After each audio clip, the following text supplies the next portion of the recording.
Yo, what up sa inyo dyan mga tol? Pag-usapan natin ngayon, ito ha.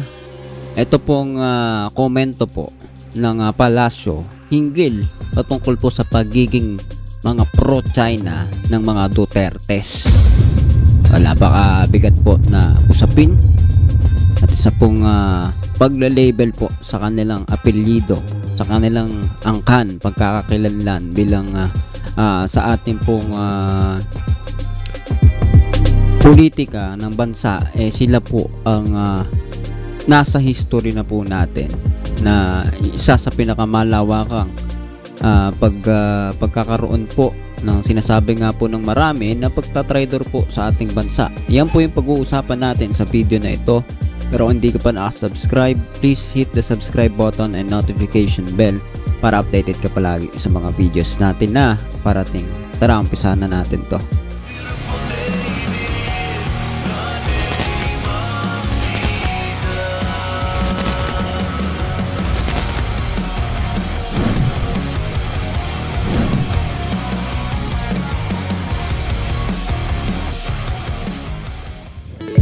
So yun na nga mga tol, pag-usapan po natin ang komento po ng palasyo dito.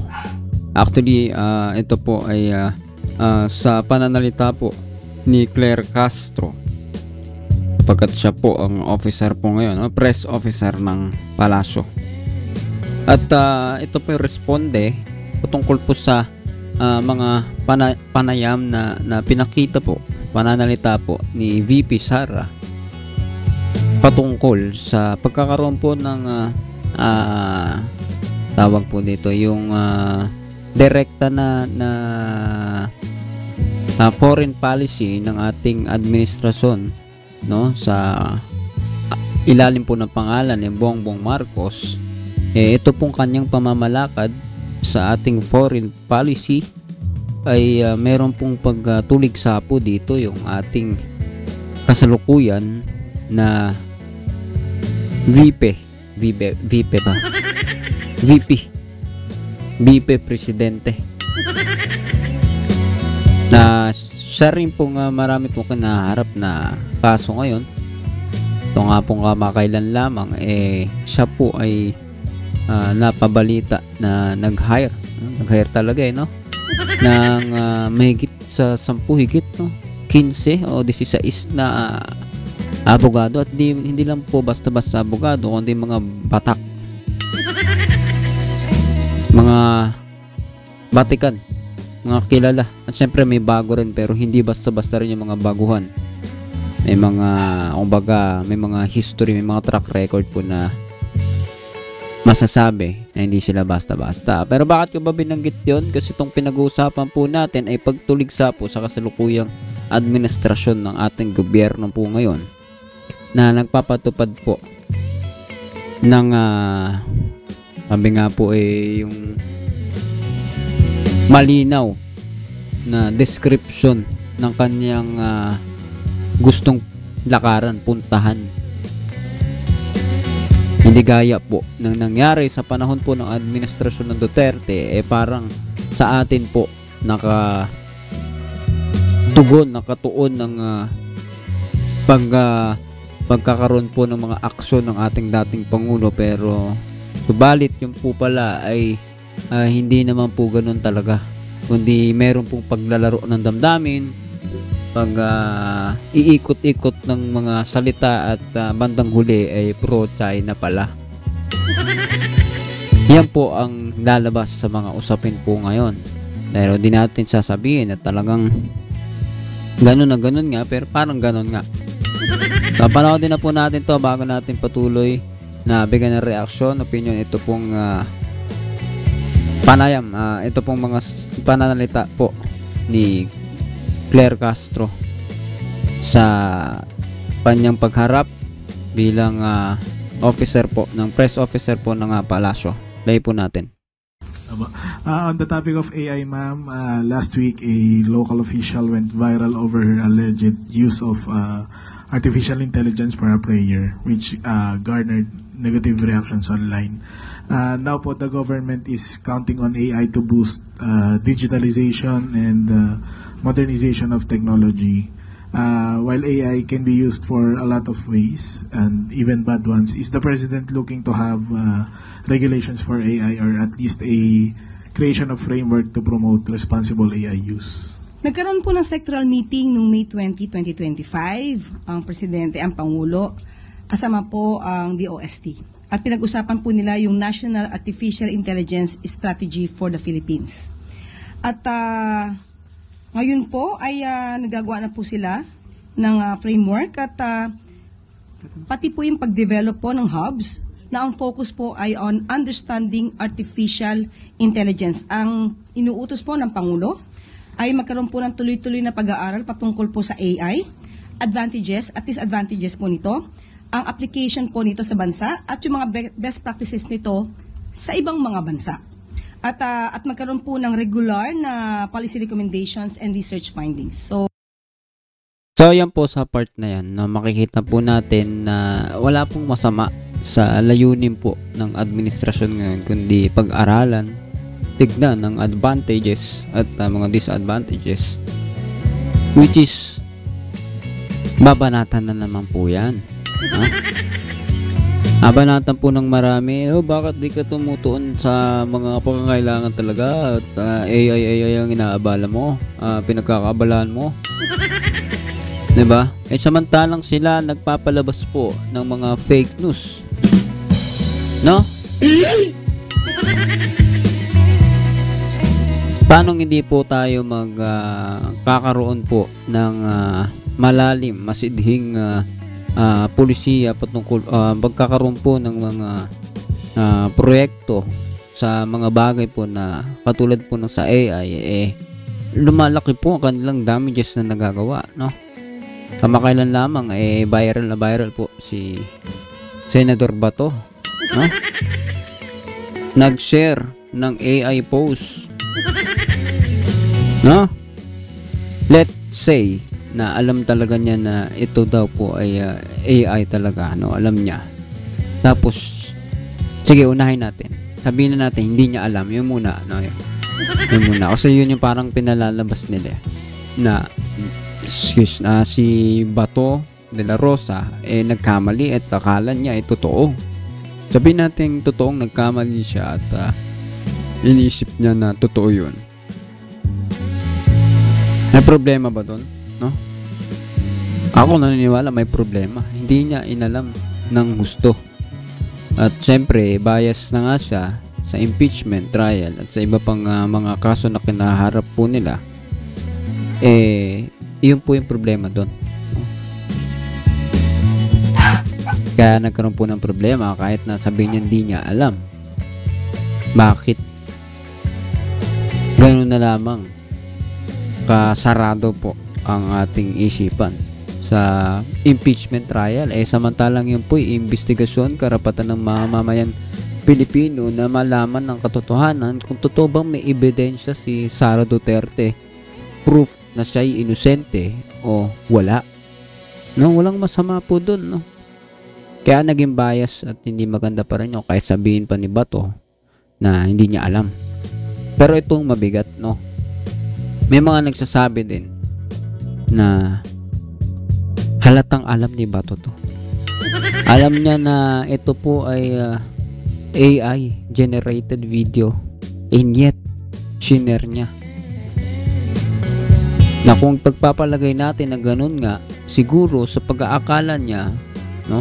Kung ganun nga ang kalagayan niya, no? Akala niya maiisahan niya maraming tao. Kung talagang alam po niya, no? Wala naman tayong alam kung alam niya o hindi, o ano man. Pero sabihin natin alam niya, 'di ba? Ang problema po diyan, tinangka niya manloko ng tao. Sa paanong paraan? No, may nagsasabi na hindi naman daw sinabi nila Bato na hindi yan AI generated. Hindi po yun ang problema doon. Ang problema doon, pinalabas po na ito'y totoo. Kahit sabihin niya o wala siyang sinabi na ito'y hindi AI generated, kalokohan na yun, no? Sabihin nila, hindi naman sinabi nila Bato na hindi ito AI generated, kalokohan. Sinabi niya na ito'y mga kabataan. No? Hindi niya sinabi na ito'y AI. Di ba? O, sabihin na natin nagkamali siya. Pero ang point doon, magmumukha tuloy totoo na may batang ini-interview at ang sagot hindi siya pabor sa AI. Pagpatuloy po natin, ito yung pag-uusap naman dito sa mahigpit na pananalita po ni VP Sara pagkondena sa foreign policy ng Administrasyong Marcos ngayon, no? Panoorin natin patuloy. So, nandun naman po. Follow up lang po. Papalapit na po ang SONA and there may be an effort to spread misinformation targeting not just the president but other public officials as well. Ano po ang mensahe ng palasyo patungkol po dito?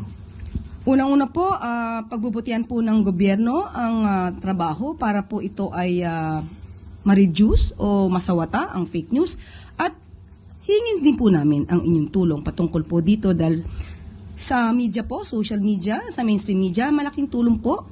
Kapag ka po kayo may nakikita na po na fake news, ito po ay mai-alarma agad sa taong bayan. So we need your help. Thank you po. Thank you, Richbon. Next question, Clay Pardilla, PTV4. Magandang tanghali po, Yusek. Yusek, VP criticized the country's foreign policy and the administration's decision to allow foreign missiles in the Philippines. Ang sabi niya po, papapasukin mo ang missile ng foreign power sa bansa mo na alam mong kinaiinisan ng kalaban niya. Any comment po, Yusek? Salamat. Yes, the President said, we expect that from the Dutertes because they are pro-China. At ang Pangulo po ay pro-Philippines. Thank you, Clay. Malupit at malutong na sagot po ang inyong narinig. Ang sabi, no? Papapasukin mo ang mga missile. Ako hindi ko pa nakita po yung sinabi ni VP Sara dito, no? Ang ating VP Presidente Sara Duterte patungkol sa foreign policy ng pagpapapasok daw po ng missiles ng mga banyaga. At ang tugon po dito ng palasyo, sinabi na daw po ng Pangulo yan. Expected na yan. Ine-expect na po from Duterte's camp na ito ay lalabas sa kanilang mga labi ang pagkondena sa mga bagay na katulad po ng missiles of America, no? Expected dahil sila po ay pro-China at ang ating Pangulo po ay pro-Philippines. Tama nga naman, no? Kasi pagka ikaw pro-Philippines, lahat ng bagay, lahat ng allied, lahat ng sources na pwedeng kuhaan ng ating bansa, gagamitin mo para sa depensa, para sa proteksyon, para sa interes ng mamamayang Pilipino ng ating bansang Pilipinas. Ano? Gagamitin mo yan, including America's effort, treaty, anything, no, sa mga aliado po natin. And wala pong masama tayo nakikita doon. Ang masama po ito, kapag ka ikaw ay pro-China, unang-una nang dinadali ay yung isip mo na mawala sa tamang kalagayan. Wala po sa katwiran.